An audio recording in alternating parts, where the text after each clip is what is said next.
99.5 WBAI, your free speech radio station, streaming live at WBAI.org. And good morning to you. It's Ife on your radio, right here on your listener-supported commercial-free radio station. Another hot day on this Thursday, June 21st. It's already 83 degrees and sunny outside.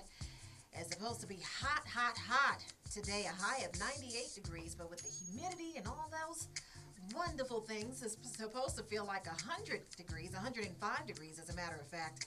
And tonight, mainly clear, warm, a low of 76 degrees, and tomorrow partly cloudy in the morning, followed by scattered thunderstorms in the afternoon. A few storms may be severe, a high of 94 degrees. Coming up at 10 a.m.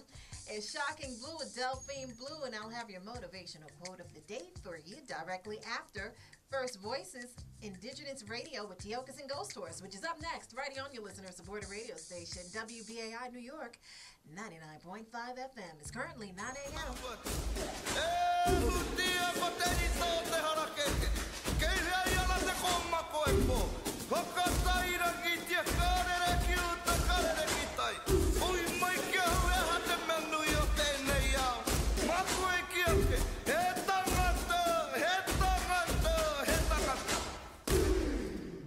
Ihani washtelo mitakupi, Yuha chante washte na pechu zapielo, Le unkipiki he washtelo oyate hona umpi oholo oshkati wichoni. Greetings, good morning, and welcome, my relatives. I shake your hands with good feelings in my heart, and the whole world is a beautiful morning. It's good for all of us to be here. Let the people hear your voice respectively and celebrate life. And in addition to reality from the Pacifica Radio Network, this is First Voices Indigenous Radio, coming from your radio station, and I send you greetings and strength from the east gate of Turtle Island, where the sun and the water touch the earth at once. Our website is firstvoicesindigenousradio.org, and I want to thank you for your generosity, as always, for being there. You know who you are. Without you, we cannot continue.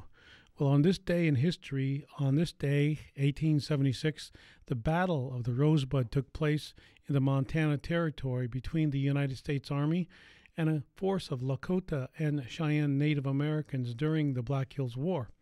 Led by Crazy Horse, the Lakota and Cheyenne defeated a force of 1,300 led by General George Cook.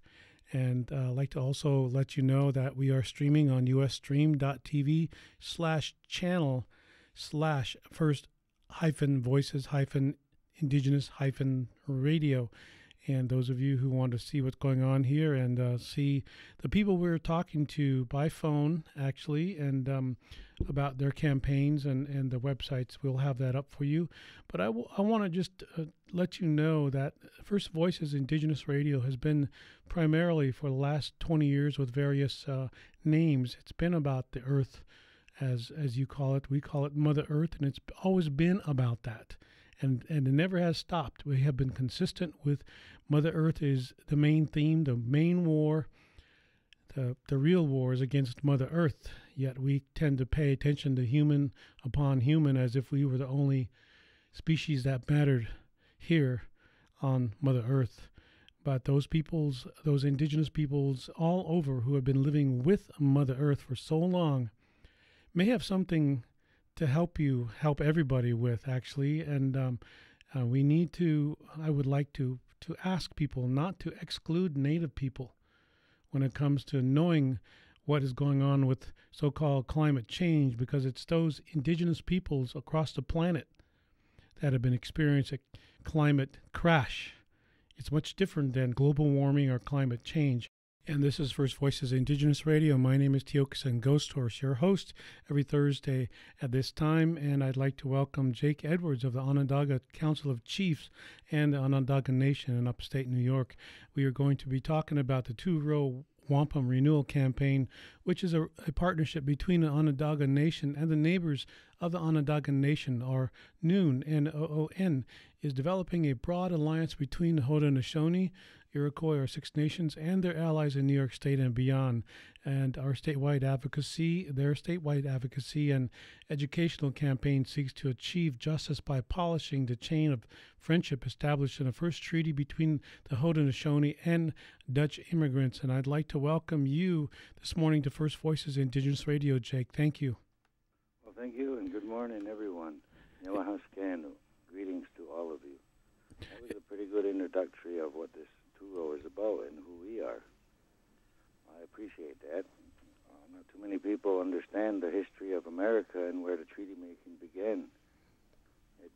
foundation to Turo Wampum. Turo Wampum is a treaty between our people and the newcomers to this land looking for survival in the forest. It was signed together. The belt was made in 1613. So the 400-year anniversary will be coming up. That's a long time, 400 years. Now, you described the Turo Wampum, and looking at your website, we do. It seems very simple, but it is a long time coming, and you're marking the 400th year anniversary of this covenant, so to speak. And what has not been followed, the subsequent treaty relationships, for example? Well, for example, the treaty of the wampum that we're talking about, the two-row wampum belt, is two rows traveling, signifying the canoe in one vessel and the boat in the other vessel traveling down the river of life, side by each, not to interfere with each other's cultures, laws, ways of life, or any of the mix that tells one other peoples of what to do. And we agreed to that in order to survive in the forest together.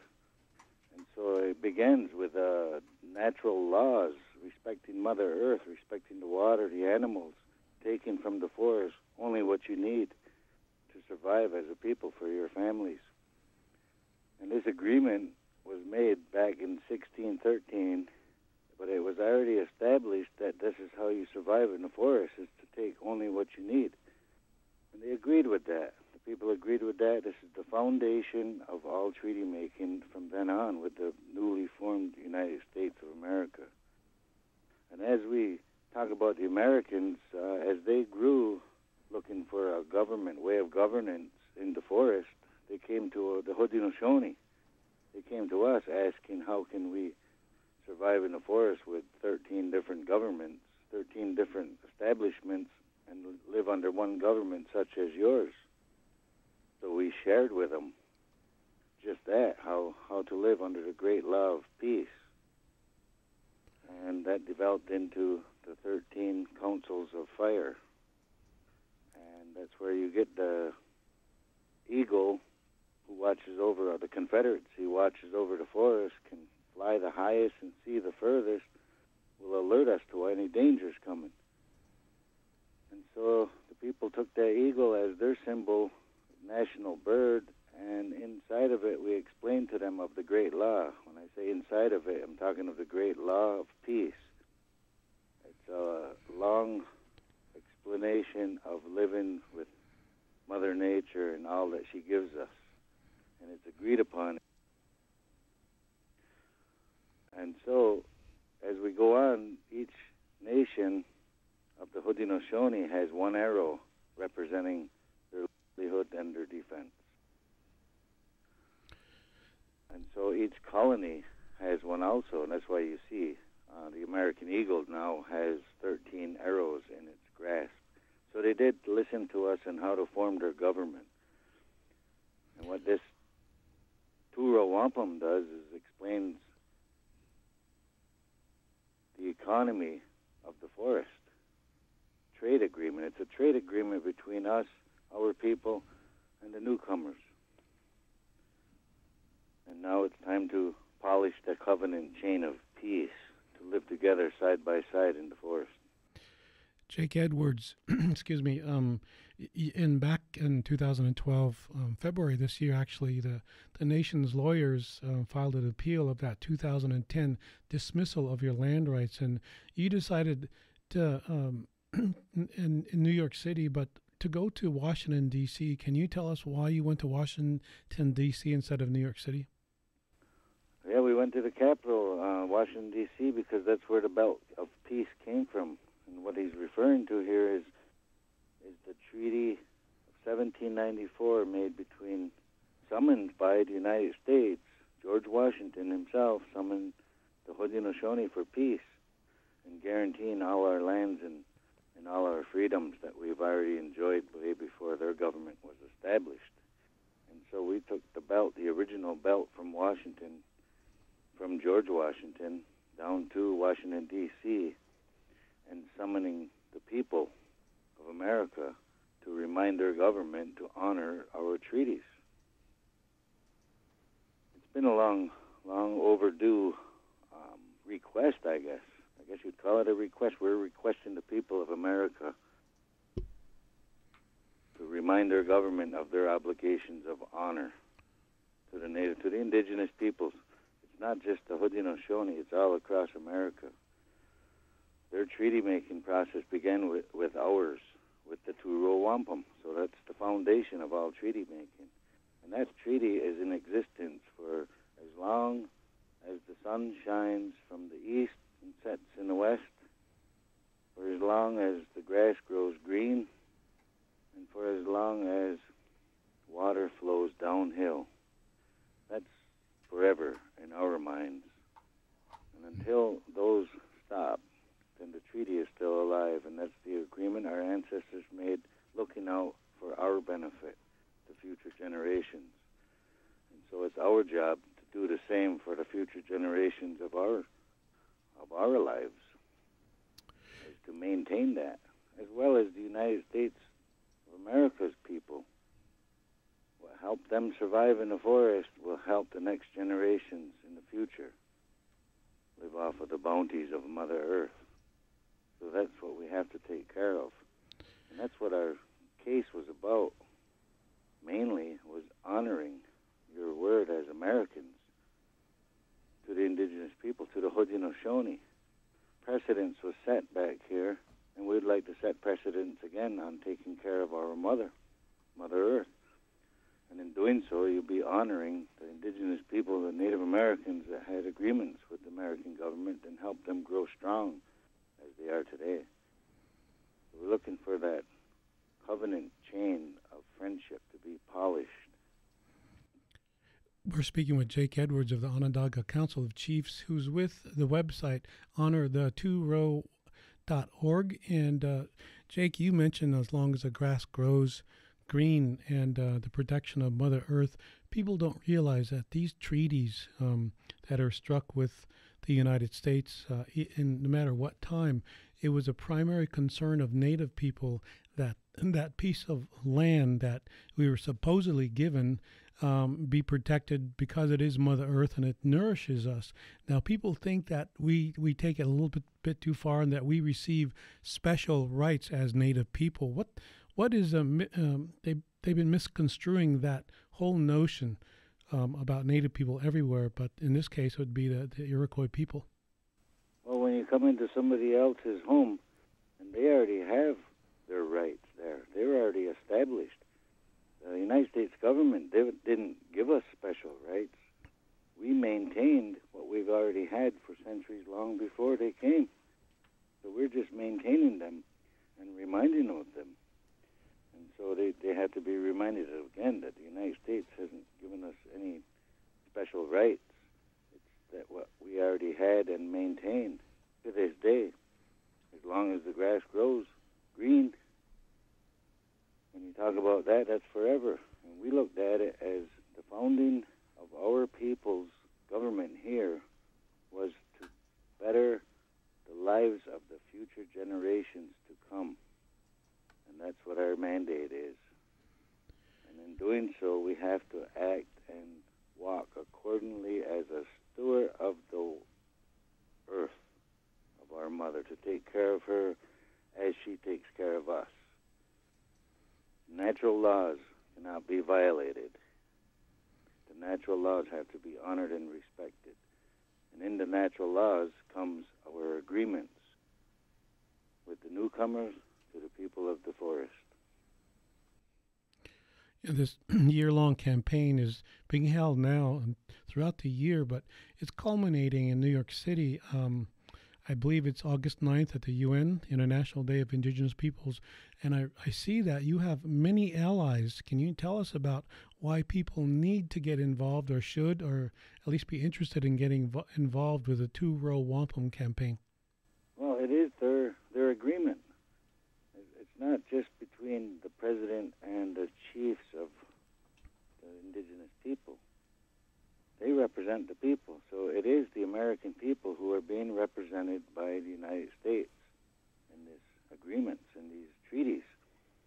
And being part of it because they are the other half of it. There's two sides to it. It's not just, in this day and age, you hear treaty, right away you think of Indian rights. Well, when you say treaty, we think of the white people's rights. And what part do they have in this treaty? They are the other side of it. They have a great honor to stand up to in order to survive in this forest. And now we look at the economies and the global issues, the climate changes. This is what we're talking about back in 1613 of to be careful of and how to take care of our mother so she can provide for future generations. This is what this treaty making is about, is working in harmony with each other and our mother for future generations to come. So the American people should be involved with it because it's their honor on the other side of the treaty.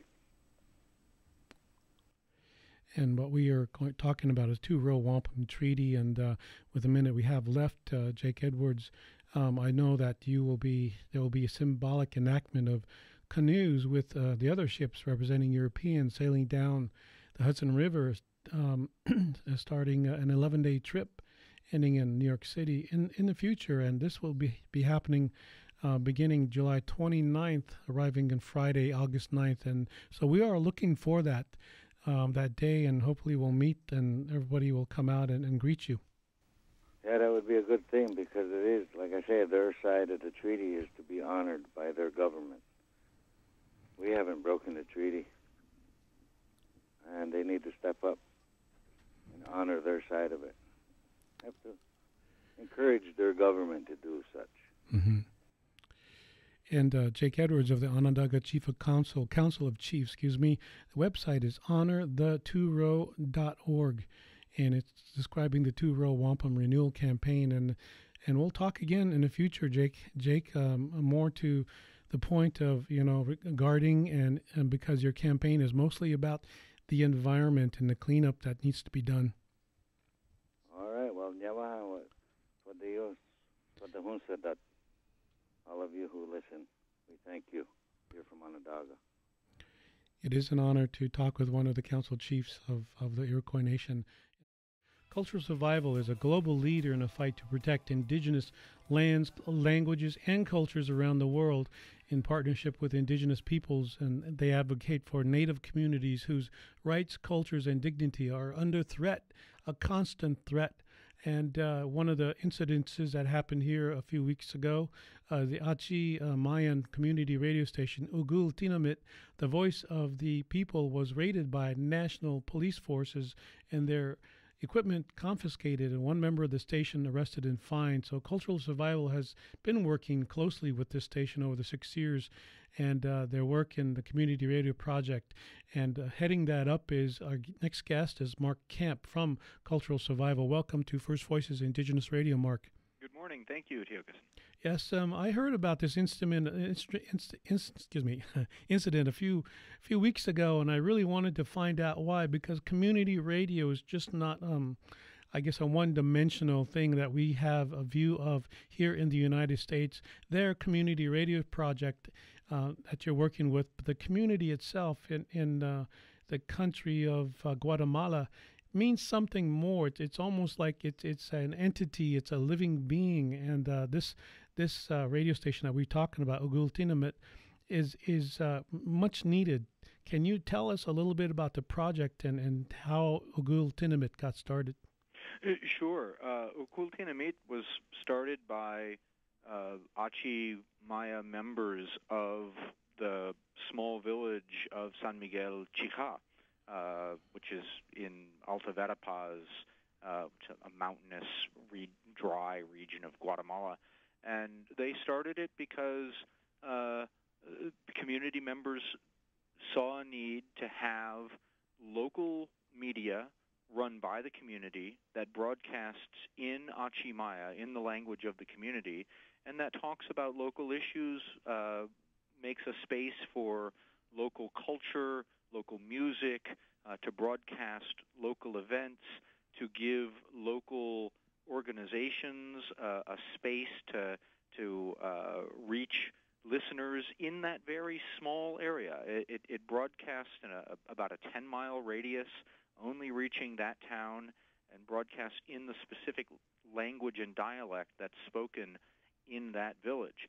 And the alternatives on the air are commercial radio stations that come from the regional capital city, and that's all broadcast in Spanish and doesn't promote indigenous culture in any way, shape, or form. So what are they saying, or what did they say that had them, that consequently the raid happened? What happened? Yeah, the trick is that these stations are in legal limbo. These community stations, the peace accords that ended the 36-year-long civil war in Guatemala specifically guarantees indigenous communities the right to have their own community radio station. That right is also guaranteed in the United Nations Declaration on the Rights of Indigenous People. Article 16 specifically says that indigenous communities have the right to have their own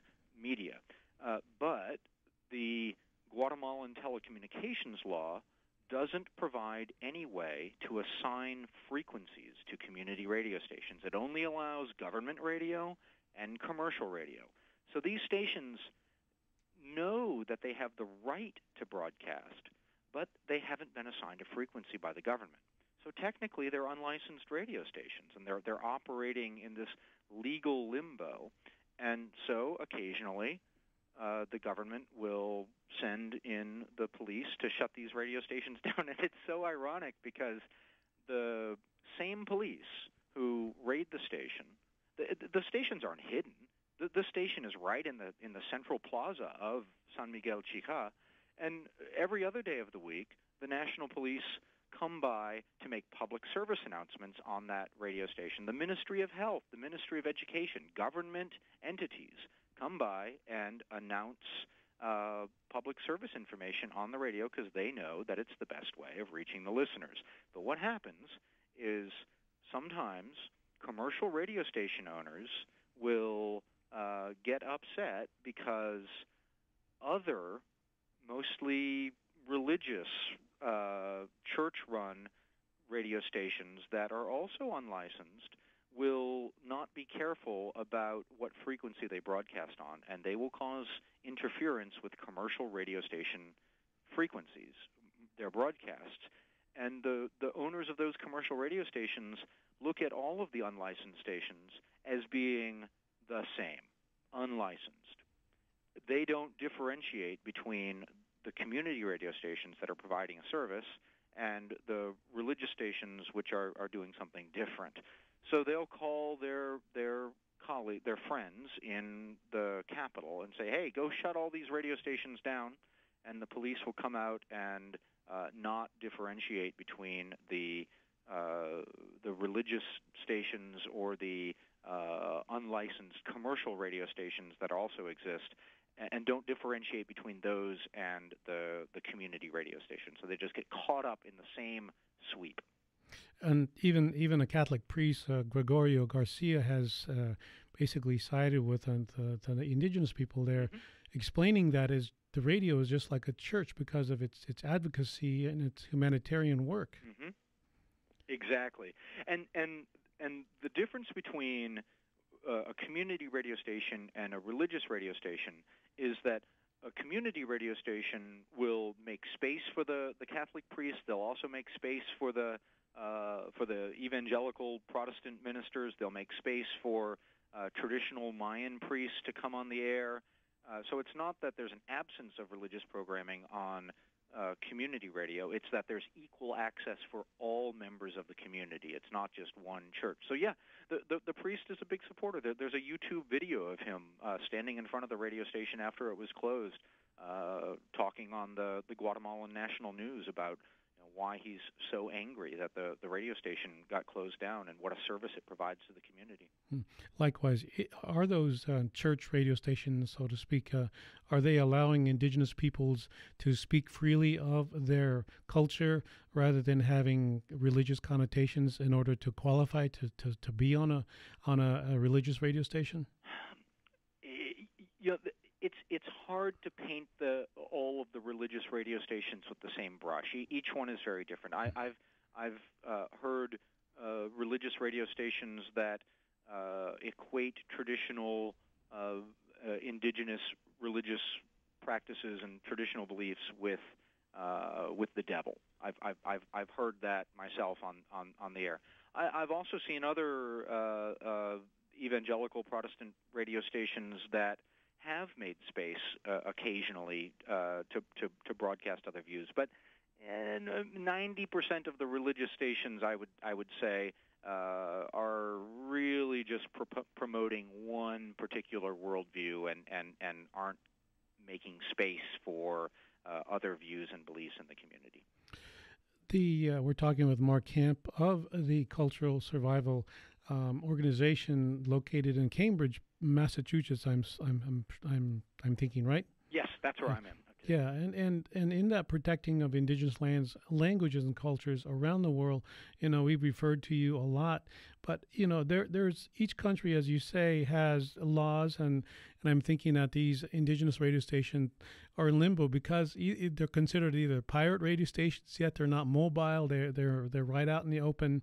And each country, and such as Mexico or Guatemala, actually, the bill that is 4087 is proposing to change law. That has remained around for the last 2.5 years without any movement. Yeah, I mean, there's a new Congress this year. There were elections at the end of 2011, and so the new Congress has taken their seats this year in 2012. We made a lot of progress in the last Congress. We got it through congressional committee with a positive recommendation and got it back to the floor of the full Congress and had a lot of support from many of the major parties, but never managed to get a vote of the full Congress. This new Congress, it's much more complicated. There's so much infighting between the major parties in the new Congress that nothing is moving in the Congress. So we're a little bit trapped by the broader politics of the major political parties in Guatemala as far as getting movement. But that doesn't mean that we're not working hard. We've put together a broad coalition of indigenous organizations and other campesino organizations that have put this on the agenda of civil society organizations, along with several other bills that are pending before the Congress.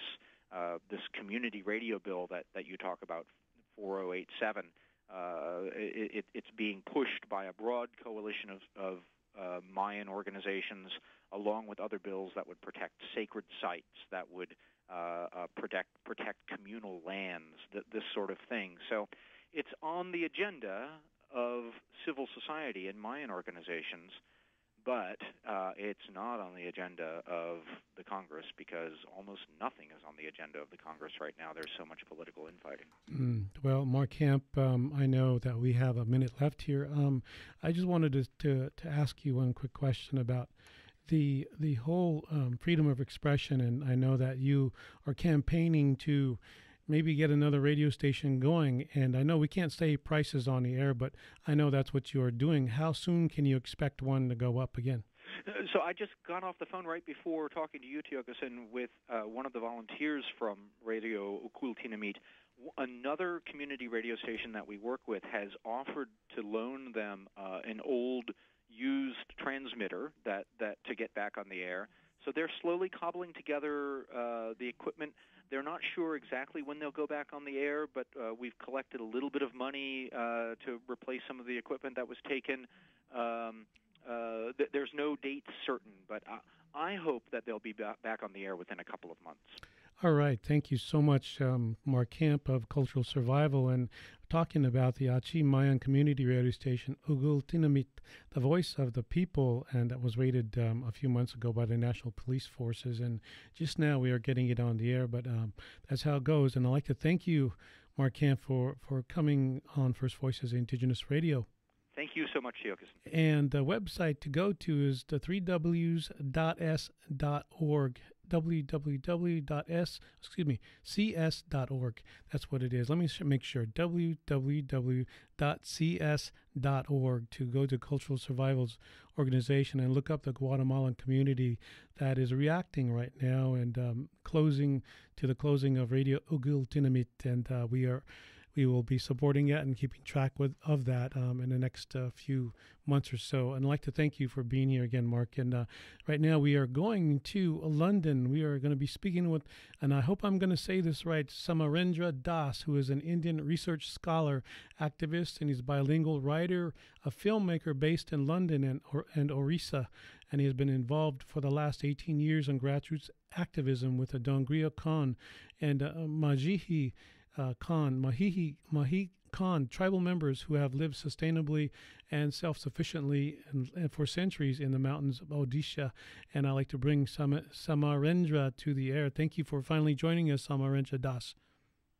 Well, thank you, Daxin, for making our voice heard in your channel and your audience. If you could speak up a little bit, the Dongria Khan is one of India's most isolated indigenous peoples, and they have been struggling for years against the United Kingdom's Department of International Development and a company or a corporation called Vedanta, and about mining Nirmagiri Mountain in India. Can you tell us about why that has been happening? Because I know a few years ago there was a judgment for the indigenous people to Dongria Khan to stop the mountaintop removal.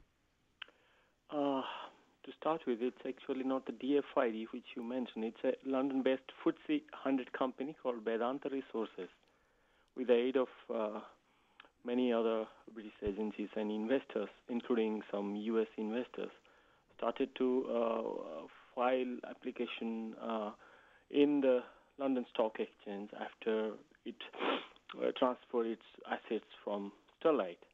That was in 1997 in parts of Orissa, where it was operating without any consent or environmental clearance.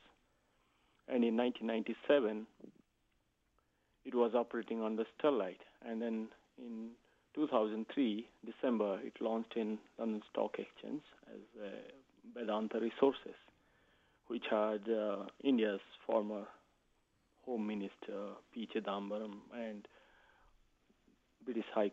former British High Commissioner David Gore Booth on its board.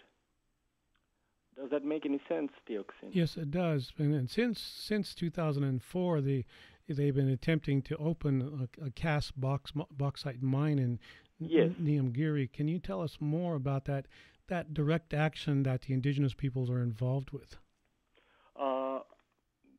We have been conducting rallies since 1997, though in the international media it became big news after many international NGOs like ActionAid, Survival, and Amnesty started to join along with the grassroots campaigns, Foil Vedanta, which I am part of, and South Asia Solidarity Group, and many other groups.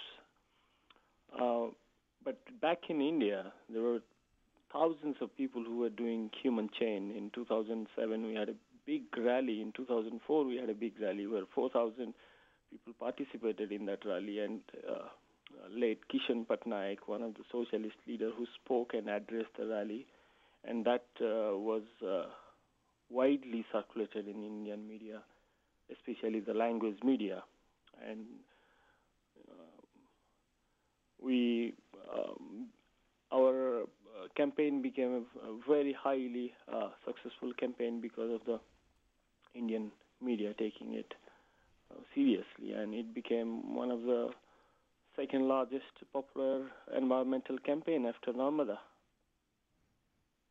And again, in 2009, you did rally again for, I think it was 10,000 people. Yes, that was a human chain in 2009. Yes, 10,000 people joined. And in 2011, there was a protest. In 2011, the Red Mud Pond impoundment broke, and we had a protest. And in 2012, this year, in the summer, there was a sit-in for opposing the construction of the Red Mud Pond again in Rangopali village, which the company tried to bought up some of the villages. And as you know, that 2 days ago, Vedanta Resources also was responsible for using old machineries in Hindustan Zinc Limited in Rajasthan, where 2 people were killed and 17 others were injured. That was Tuesday. Wow. This Tuesday. And part of that repression that followed from Vedanta and the police to actually are acting on behalf of the corporation, are carrying out this routine harassment and intimidation, now murdered, but these hired gangs, now it's these 2 murders, like you say, these 2 killings, and yet Vedanta had appealed a decision to courts, and actually in April 9th of this year, and a hearing was held. Can you tell us about that outcome of that hearing? This case we have been actually fighting in the courts for last how many years now? It's 8 years.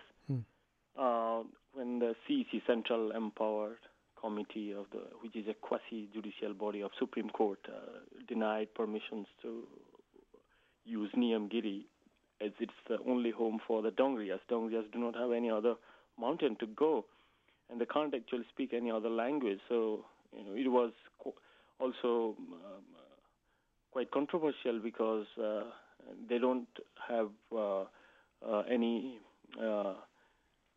legitimacy rights over their sacred mountain. That's how, when the Forest Rights Act came in 2006, it became problematic for the government. So the court cases went on, and then one of the sitting bench members of the court, Justice S.H. Kapadia, who was actually a shareholder of this subsidiary Vedanta called Sterlite, was actually sitting on the as a judge. So we had no chance even to oppose that. He should have recused. And one of our advocates who came out in the press saying that this is actually a corrupt practice, and he was also questioned. And in the process, so many things have happened. The judgment is in principle not in favor of Vedanta, so they are trying to get into the mountain through the Orissa state government, which is why it becomes more controversial, because the state government of Orissa from the very beginning was part of this whole bringing Vedanta into the Dongriya Khons area. I know we have about a minute left, and I know that the RUSA is employed by Vedanta to get both projects officially approved. Regardless, the indigenous peoples are going to be preparing for protests this summer in London and Orissa. In August, we have a protest on 28th of August at the AGM, yes, this year. And I'd like to just thank you for doing that, and we'll keep up with you and see what goes on in August, and see what all the tricks they're trying to accomplish with their dirty agenda, and what happens to the Dongriya Khan people, one of the indigenous peoples of India. But thank you for joining us this morning. Did I say your name right, Samanendra? Yes. And you can actually watch our stuff in www.foilvedanta.org. Thank you. Okay. Can you say that slowly again? www.foilvedanta.org. Okay, that's good. Okay, thank you so much, and we'll talk with you in the future. Thank you so much. Take care. It's a pleasure. All right. Thank you very much. And this is First Voices Indigenous Radio, and we shall return next week, and we'll see you. Just take care of yourself.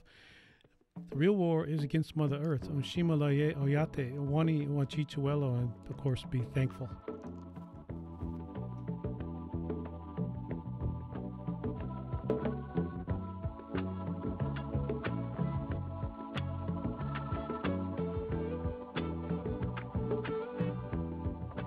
Though you may not drive a great big Cadillac,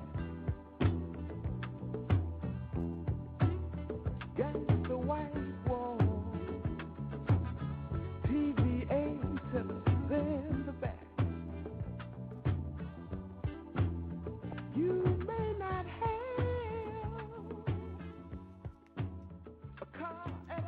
99.5 WBAI, one of my favorite songs, Tiokasin, William Devon, Be Thankful.